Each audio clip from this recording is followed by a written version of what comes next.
Bonjour. Aujourd'hui, on va essayer de simuler un lancer de dés avec un tableur. J'ai choisi aujourd'hui un dé à 12 faces, comme ça change un peu.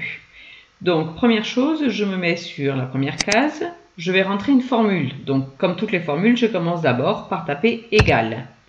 Puis, puisque je veux qu'il me donne le numéro de la face, je veux un nombre entier. Je vais donc taper ENT. Il me propose d'ouvrir des parenthèses, c'est ce que je vais faire. C'est un dé à 12 faces. Je veux donc qu'il me propose un nombre entre 1 et 12. Je vais commencer par taper le maximum, donc 12, fois, je mets l'étoile, un nombre aléatoire, donc je vais taper aléa en majuscule. J'ouvre et je ferme les parenthèses, puisque aléatoire, ça s'écrit comme ça. Plus 1, sinon il va commencer à 0, et non pas à 1. Je ferme la parenthèse, et je fais entrer. Donc ici, il a donné le chiffre 10. Je peux recommencer la simulation à chaque fois si je veux tester en appuyant sur F9. Et vous voyez que ça change à chaque fois. Je vais simuler 20 lancers de dés. Donc je vais recopier cette formule 20 fois. Je prends l'angle et je tire sur 20 lignes. J'ai 20 simulations que, en faisant F9, je peux modifier. Je veux maintenant qu'il compte le nombre de 8. Donc je vais me placer plus bas. Je vais laisser un espace, comme ça vous verrez mieux. Et je vais entrer une formule. Donc je commence toujours par taper égal. Puis je vais lui dire de compter un nombre, NB.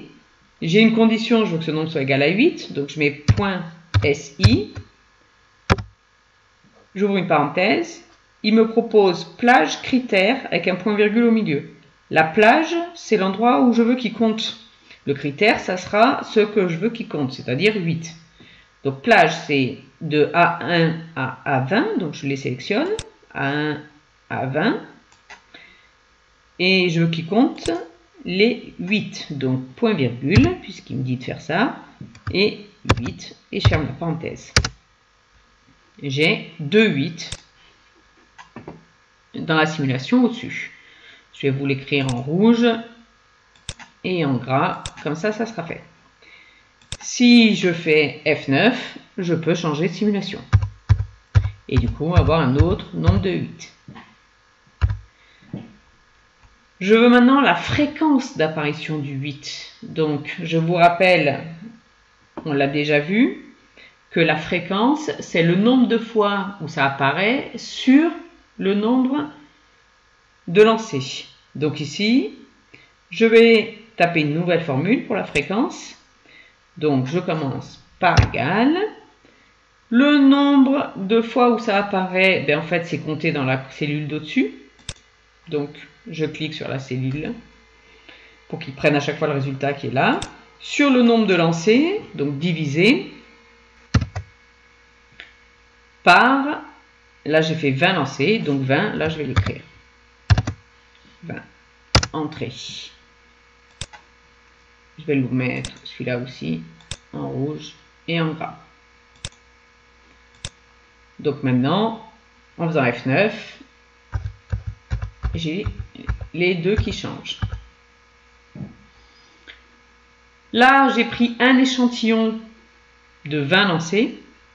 Je peux multiplier le nombre d'échantillons. Par exemple, je peux faire ces 20 lancers 50 fois pour voir si j'ai toujours la même fréquence d'apparition du 8, 0,1. Donc je sélectionne tout, ainsi que mes deux lignes de calcul, et 50 colonnes. Je vais faire 50 colonnes. Comme ça simulera 50 fois 20 lancers. Donc, 50, je vais jusqu'à AX. Et ici, j'ai 50 échantillons de taille 20. Je peux, si je veux, faire un graphique de la fréquence d'apparition. Donc je sélectionne juste la ligne des fréquences, c'est la dernière que j'ai faite. Et je vais la transformer en graphique. Donc je vais ici dans diagramme. Et je choisis ligne, nuage de points, point seul. Terminé. Je vais déplacer un peu mon graphique, histoire que il soit pas pile sur mes chiffres. Je l'agrandis un peu pour que vous voyez mieux. Si j'appuie sur F9, les chiffres en haut changent et bien sûr mon graphique s'adapte.